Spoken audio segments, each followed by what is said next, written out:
Provérbios 16, nós vamos ler a partir do versículo 1. Provérbios, você sabe, é um conjunto meio que de ditados. Dificilmente você encontra assim um capítulo de Provérbios que fale só de um assunto ou mesmo uma passagem, porque são ditos acumulados, colecionados e editados, mas esse capítulo 16, em especial do verso 1 ao 9, parece que tem um tema em comum, uma das poucas passagens de Provérbios em que a gente consegue identificar, em mais de um versículo, uma linha de pensamento. Provérbios que são provérbios de sabedoria acumulada, principalmente nas experiências humanas, do povo de Deus, do dia a dia. Diz assim, em Provérbios 16, a partir do versículo de número 1. Os planos do coração pertencem ao homem, mas a resposta da língua vem do Senhor. Todos os caminhos do homem são puros aos seus olhos, mas o Senhor pesa o espírito. Entrega tuas obras ao Senhor e teus planos serão bem-sucedidos. O Senhor fez tudo com um propósito, sim, até o ímpio para o dia do mal. O Senhor detesta todos os arrogantes, com certeza eles não ficarão impunes. Pela misericórdia e pela verdade, se faz expiação pelo pecado e pelo temor do Senhor, os homens se desviam do mal. Quando os caminhos do homem agradam ao Senhor, ele faz que até seus inimigos tenham paz com ele. Melhor é o pouco com justiça do que grandes rendas com injustiça. O coração do homem planeja seu caminho, mas o Senhor lhe dirige os passos. Obrigado, Senhor. Obrigado pela tua palavra. Pedimos que, mais uma vez, o Senhor se revele a nós. Teu Espírito, tua graça, tua misericórdia, encontre espaço no coração do teu povo, para que a tua semente seja semeada e cresça. Produza o fruto que é para a tua glória. Em nome de Jesus. Amém. Amém. O sonho acabou. O sonho acabou. Lembra dessa frase do John Lennon? Quando ele anunciou o fim dos Beatles. O sonho acabou. Frase do John Lennon. Já o Martin Luther King, ele disse assim, eu tenho um sonho. E o sonho dele, você sabe, conhece, era o final da segregação racial nos Estados Unidos. E por causa desse sonho ele morreu. Minha pergunta hoje é, qual que é o teu sonho? Quais são os teus sonhos? Como estão os teus sonhos? Bíblia, para falar bem a verdade, não fala muito de sonhos. A Bíblia, se fala nesse sentido que usamos hoje, vai falar lá só em Eclesiastes 5:3, talvez, quando diz assim, porque os sonhos vêm do muito trabalhar, ou das muitas ocupações. Então dá a entender assim que o sujeito fica tão estressado que ele sonha com alívio. Ao dia que eu puder não estar mais passando por isso. O dia que eu não tiver mais que ter que fazer essas coisas. Então, nesse sentido, uma visão de futuro, um desejo. Se aproxima daquilo que a gente chama hoje de sonhos. Mas o que a Bíblia vai falar mesmo é de vontades, é de desejos, é de aspirações, é de planos do coração. Os planos do coração do homem. Suas metas que ele vai traçando no seu interior, para a sua vida, para o seu caminho. Como vai dizer aqui logo no versículo de número 1, os planos do coração pertencem ao homem, mas a resposta da língua vem do Senhor. Ou a resposta certa vem do Senhor. Ou seja, o homem pode planejar muita coisa, mas o certo mesmo é o que Deus falar. É o que Deus disser. Isso sim vai acontecer. Isso sim vai vingar. Isso sim vai prosperar. E é um provérbio muito próximo do 19:21, que vai dizer: há muitos planos no coração do homem, mas o propósito do Senhor, este prevalecerá. E para mim, irmãos, isso daqui não é uma má notícia, isso daqui para mim é uma excelente notícia. Saber que não são os planos humanos, não são os meus planos que vão prosperar, mas os propósitos do Senhor. E por quê? Porque é verdade que muitas vezes a gente planeja algo que considera bom, e talvez até seja bom, mas nem sempre é o melhor. Nem sempre é tão bom quanto pode ou deve ser. Por exemplo, o apóstolo Paulo, logo no início da sua conversão, ele intentou, ele planejou, ele aspirou, devido a toda a sua bagagem que ele teve na sua cultura, no meio do seu povo, instruído aos pés do grande rabino Gamaliel, ser um missionário para os judeus. Mas Jesus aparece para ele no templo e fala assim: olha, sai de Jerusalém, porque não vão ouvir o seu testemunho aqui. Eu vou te mandar para os gentios, ou seja, os não-judeus. Mas, Senhor, eles conhecem toda a minha história. Mas você sabe que não adianta discutir com Jesus, né? Então ele acabou indo para os gentios mesmo, mas como resultado, não apenas gentios, mas também muitos judeus foram alcançados. Tanto é que ele escreve muitas cartas dizendo: olha, não tem mais gentio ou grego, somos um agora em Cristo. O muro de separação foi derrubado. Antes vocês que estavam longe foram reconciliados, e vocês que estavam perto também foram reconciliados pela mesma cruz. Então o plano de Jesus era muito maior.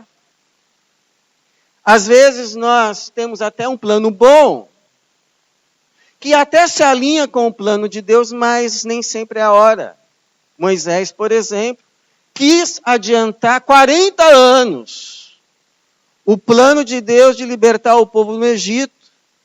E o máximo que conseguiu foi uma confusão, uma briga, e sair fugido de lá. Depois de 40 anos, aí Deus lhe aparece na sarça ardente e diz: bom, agora é a hora. Agora eu vou. Ali você quis ir sozinho, por isso que deu no que deu. Mas agora eu estou. Agora chegou a hora. Então, nós nem sempre sabemos se aquilo que planejamos, queremos, aspiramos, arquitetamos, sonhamos, é de fato bom, se é o melhor, e nem se chegou a hora. Quem sabe isso não sou eu, não é você. Quem sabe isso é Deus. Então a pergunta que fica é: quais são as atitudes? Como a gente deve lidar com isso que a gente chama hoje de sonhos? Planos do coração, a fim de que eles acabem não se tornando em pesadelos. Então, a primeira verdade, a primeira atitude que temos que ter em relação ao que chamamos de sonhos, é: pese os motivos do teu coração. Seja honesto com você mesmo. Seja honesta com você mesmo. Quais são as razões? Quais são as motivações Quais são os motivos que estão por trás das ações? Porque nós somos mestres em arrumar uma boa razão para aquilo que a gente quer ou faz. Não, só porque eu trabalho tanto assim, e às vezes nem tenho tempo para o meu filho, é porque eu quero dar um futuro melhor para ele. Ok. Não só porque eu quero ganhar mais dinheiro, é porque quando eu ganhar mais dinheiro, eu vou poder ajudar mais gente. Agora é fácil ficar falando pastor, né? Então vamos falar mal para o pastor. Só porque eu quero ficar postando mensagem na internet, é porque eu quero divulgar o evangelho. São essas as razões? Ou também há outras? Misturadas. Porque, como vai dizer aqui o versículo 2, todos os caminhos do homem são puros aos seus olhos, mas o Senhor pesa o espírito. Ele coloca na balança as nossas motivações, pesa o quanto elas valem e dizem de fato o que elas são. Coloca assim, no telão, no gráfico. Dessas motivações aí que você está falando, 30% puro, verdade. 10% altruísmo. Agora tem outros 30% aqui que, olha, como dizem, não são as melhores motivações. E precisamos ser honestos, porque não é fácil. Agora, teve um homem que teve as suas motivações pesadas e foi aprovado. O pai de quem escreveu esses provérbios aqui, pelo menos desse capítulo, o Davi. Porque o Davi um dia colocou na cabeça assim, sabe de uma coisa, eu quero construir um templo. Eu estou morando aqui numa casa de cedro, a arca de Deus ali em tenda, eu quero construir um templo. E dizem que na época as nações ao redor também tinham templos. E só Israel não tinha o seu. E aí o Natan, aquele negócio lá do lado do rei, não, faz o que está no seu coração, porque Deus é contigo.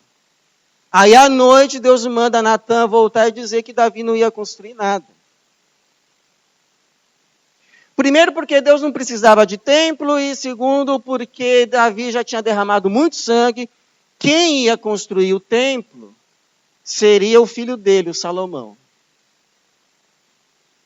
E aí quando Davi ouve isso, qual foi a reação do Davi? Bom, então se não sou eu que vou construir, é ele, então deixa isso com ele, deixa eu ir lá que eu vou escrever os meus salmos. Foi isso? Bom, se quem vai construir não sou eu, poxa, mas eu que queria colocar a pedra fundamental. Eu que queria, quando fosse assim, inaugurar o templo, chamasse a imprensa de Jerusalém, e eu que ia cortar a fita vermelha, e todo mundo aplaudir. Eu que queria ter assim, na placa de uma das paredes de mármore do templo, o meu nome. Homenagem ao rei Davi, por essa obra imensa, maravilhosa, em louvor ao nosso Deus. Eu que queria essas coisas. Que vai se chamar solipsismo. Aquela imagem que a gente está no centro, as coisas acontecendo. Foi essa a reação? Não foi. Diz a narrativa, o texto, que quando Davi ouviu isso, ele falou assim, bom, mas o meu filho Salomão é muito jovem, é inexperiente, e a obra é grande, a obra tem que ser maravilhosa. e ele gastou os últimos dias da vida dele contratando os melhores peritos, os melhores arquitetos, engenheiros, pedreiros, ajuntou ouro, ajuntou prata, ajuntou mármore, ajuntou madeira, ajuntou pedra, de modo que quando Salomão assume, foi só mandar tocar. E quem que ficou com a fama? O Salomão. Porque como a gente se lembra do templo, o templo de Salomão. Então, irmãos, olha, quando a gente for fazer alguma coisa, eu até ia dizer assim, sonde o seu coração, não, mas melhor, peça para Deus sondar. Sondar e revelar. Fazer a mesma oração que Davi fez, que aliás, de um salmo que foi lido aqui no começo. Sonda-me, ó Deus, e conhece o meu coração. Prova-me e conhece os meus pensamentos. Vê se há em mim algum caminho mau e guia-me pelo caminho eterno. Quais são as reais motivações do coração? Então examine, porque se elas não são as melhores, o caminho também não será. E nem o final dele. Uma segunda coisa, uma segunda atitude, tem que ter coragem, não seja obstinado. Não seja obstinada. Sabe o que é a pessoa obstinada? É assim, é isso que eu quero, pronto e acabou, e ninguém vai me tirar isso da cabeça. Eu sei o que eu quero da vida. Quando eu ponho uma coisa na cabeça, ninguém tira, e eu vou conseguir isso, custe o que custar, ainda que seja a última coisa que eu faça na vida. Ah, meu Deus. É verdade que a obstinação anda de mão dada com a arrogância. E olha o que vai dizer o versículo de número 5, o Senhor detesta todos os arrogantes. Com certeza, eles não ficarão impunes. E não é assim que Deus vai correndo atrás do obstinado, dizendo, ei, não ande por aí não, olha, você vai se dar mal, e se você continuar andando, eu estou aqui com a minha vara nas mãos, eu vou lhe punir. Ih, não é esse o papo. O papo é outro, o papo é assim, olha, eu vou por esse caminho, pronto e acabou. Deus diz, pode ir.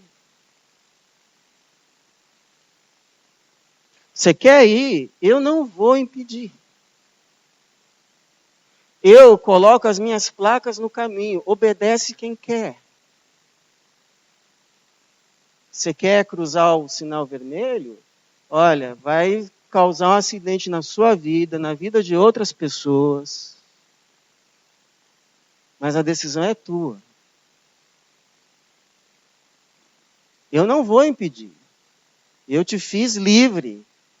O homem quer um pássaro na mão do que dois voando, o diabo quer dois na mão, nenhum voando, Deus quer todo mundo voando.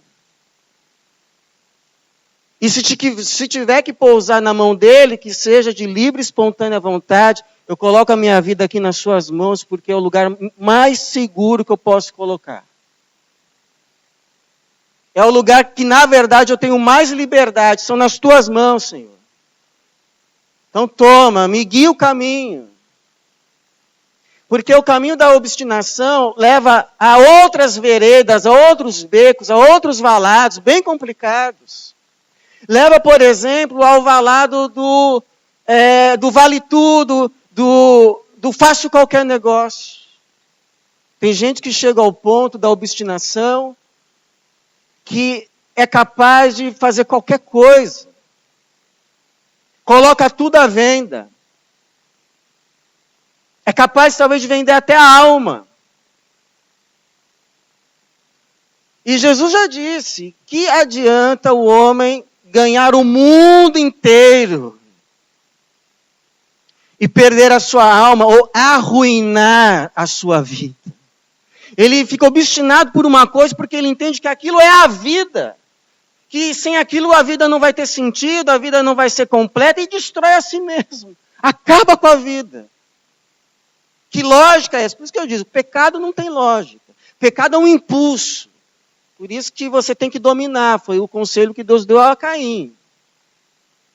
Igual a travessia, né, do sapo com o escorpião. O escorpião chega assim para o sapo e fala, me ajuda a atravessar a lagoa? Que nada, você vai me picar, vai me ferroar, eu vou morrer. Não, mas se eu ferroar você, a gente morre, nós dois. Você acha que eu vou fazer isso?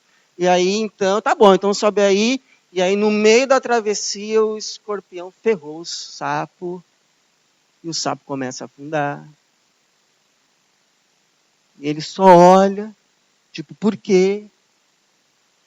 E o escorpião responde, porque é a minha natureza. O pecado é isso, é natureza.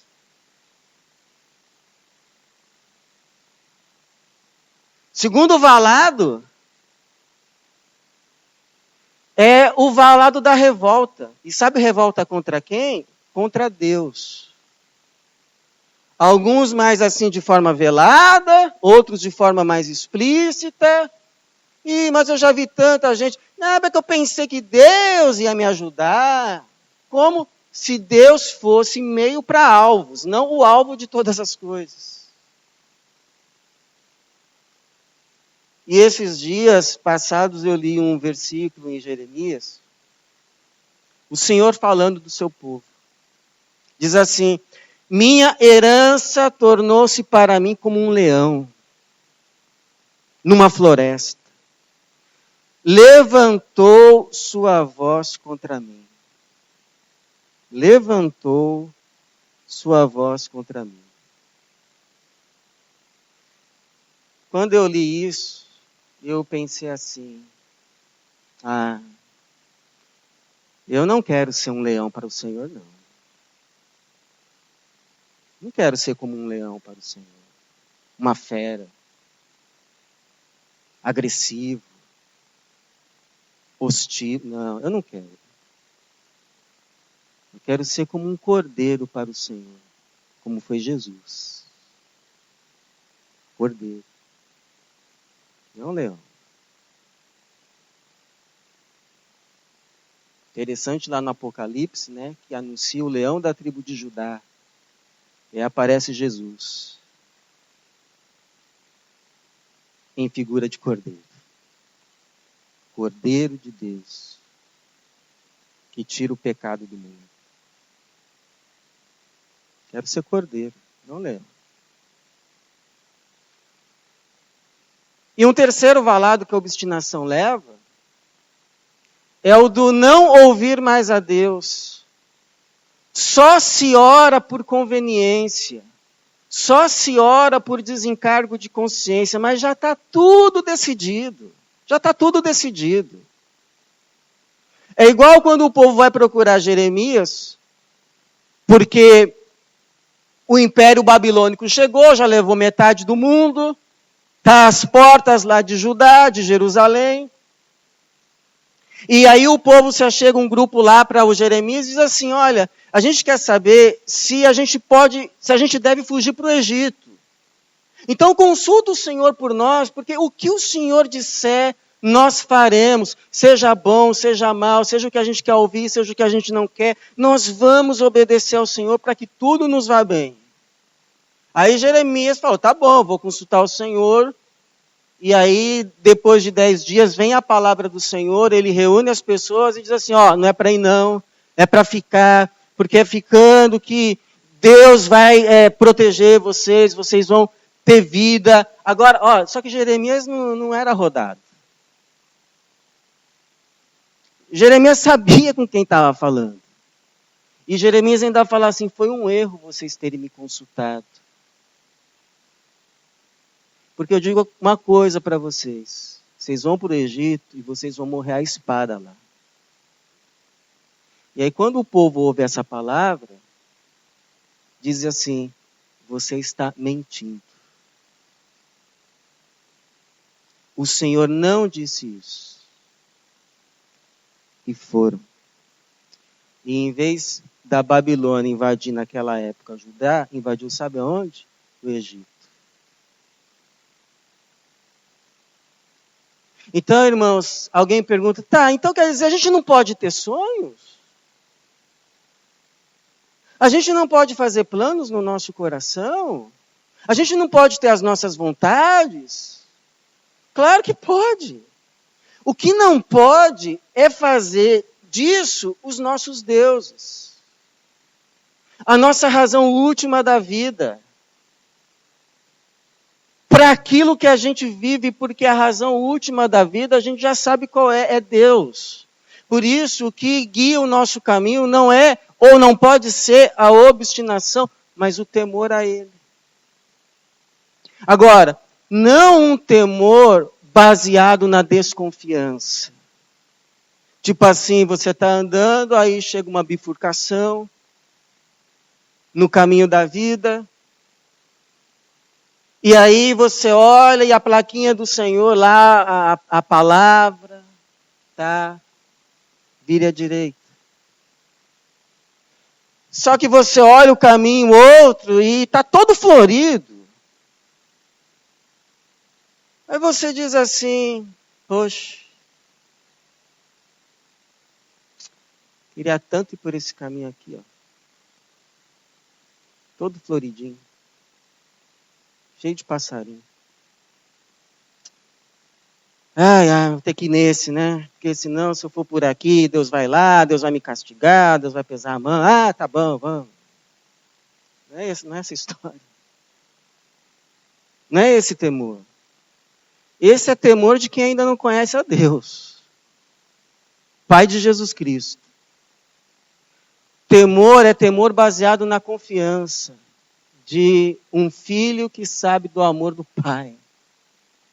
É chegar na bifurcação assim da vida e tá os dois caminhos, e você diz assim, puxa, eu não estou entendendo porque o Senhor está me dizendo para vir para cá, se aqui parece tão bom.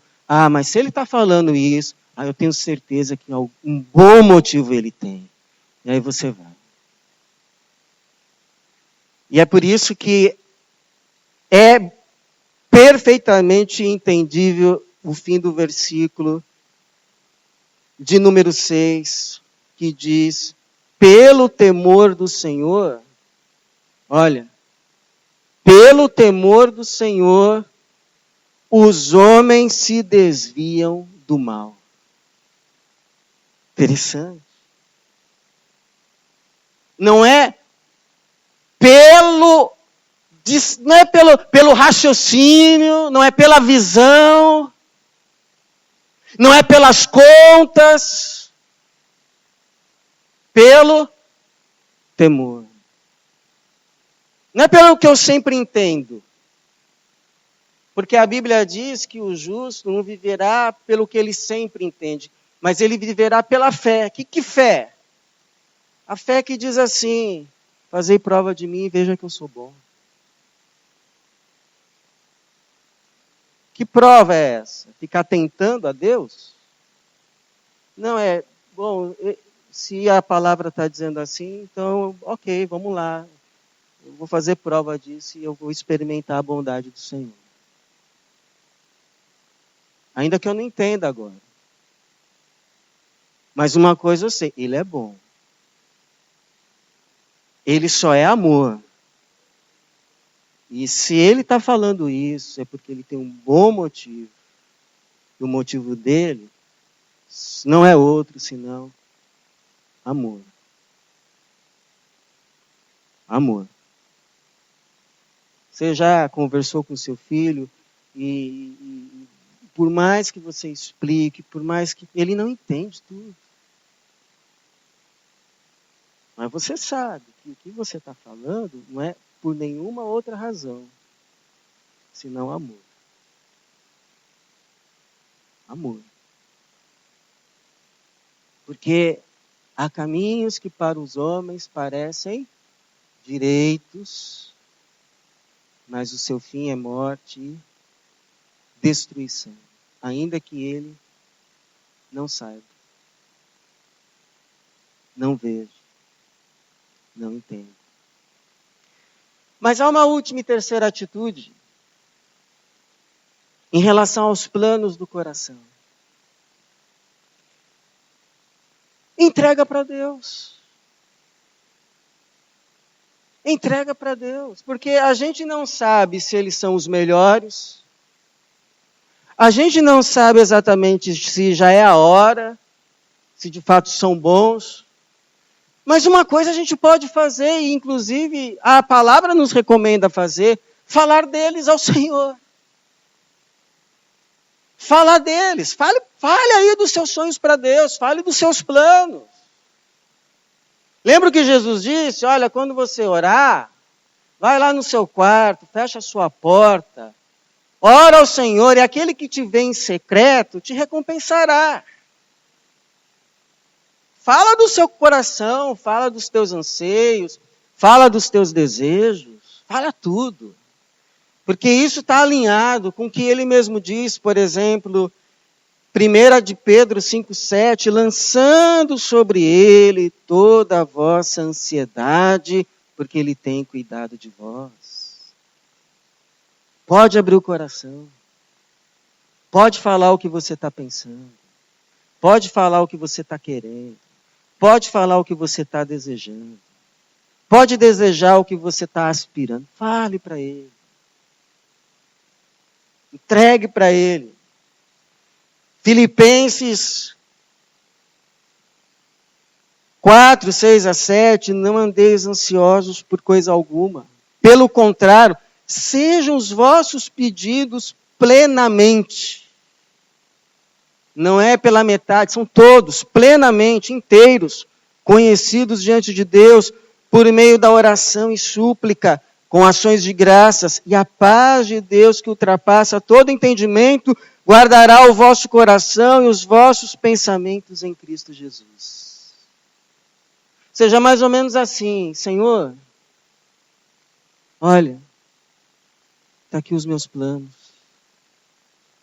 está aqui as minhas vontades, está aqui os meus sonhos. São os teus? Amém. Não são? Então, me guia os meus passos. Guia os meus passos. Porque é o que diz aí o versículo 9, se a gente lê em forma de oração. O coração do homem planeja o seu caminho. Mas eu faria um parênteses aqui, mas graças a Deus, mas o Senhor lhe dirige os passos. Como um pai que dirige os passos de uma criança que lhe dá a mão. Você já reparou? Pai andando com uma criança de mão dada? A criança, às vezes, nem sabe para onde está indo. Mas ela está indo tranquila. Porque ela sabe de uma coisa que depois, quando ela cresce, ela esquece. Ela sabe que a coisa mais importante não é para onde está indo, é com quem está indo.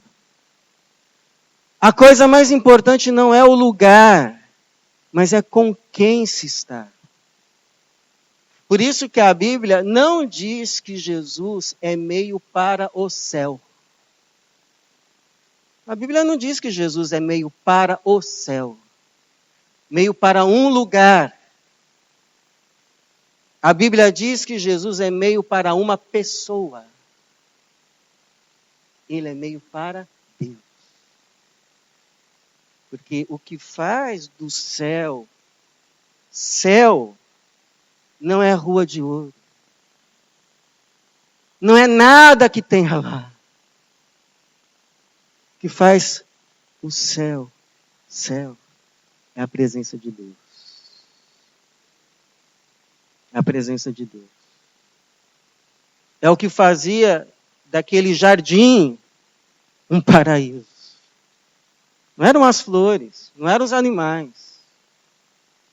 Era Deus. Você já teve a experiência de ter que passar algumas horas com uma pessoa que você não se sente assim muito confortável? Você passaria com ela uma semana numa mansão? Como seria? O que faz da nossa vida o céu não é lugar, são as pessoas. É com quem se está. Céu é céu, porque lá Deus está. Lá Deus reina. Por isso que eu nunca esqueço da oração que um pastor meu fazia quando ele ia orar por uma família. Ele orava assim: Senhor, que a casa dele seja um cantinho do céu. Ou seja, que o Senhor ali esteja. E ali o Senhor reina. Porque onde Deus está e onde Deus reina, ali é céu.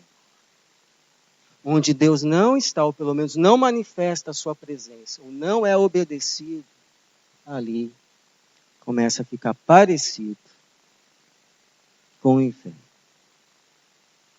Pode ser, qual seja o lugar. Por isso Jesus não é caminho para lugar. Jesus é caminho para Deus. Eu sou o caminho, a verdade e a vida. Ninguém vai ao Pai. Pai. A não ser por mim. Então é Deus. Eu quero encerrar mais ou menos como Salomão encerra lá o Eclesiastes. Um apelo. E o meu apelo é assim. Vamos sonhar. Vamos fazer os nossos planos.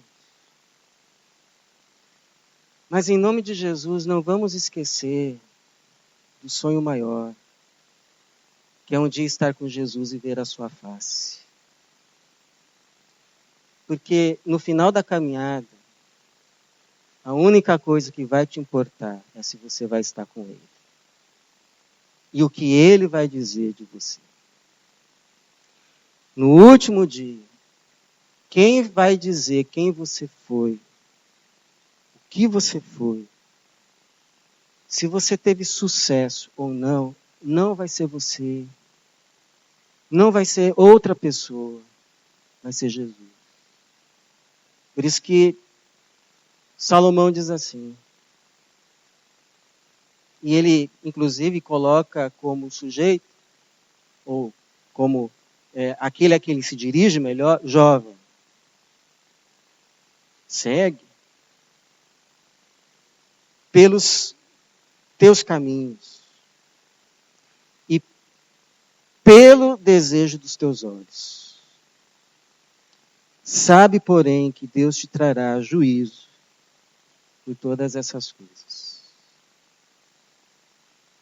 Então vamos caminhar, vamos fazer os planos, mas sem nos esquecermos daquele de quem viemos e para quem vamos, o nosso Criador.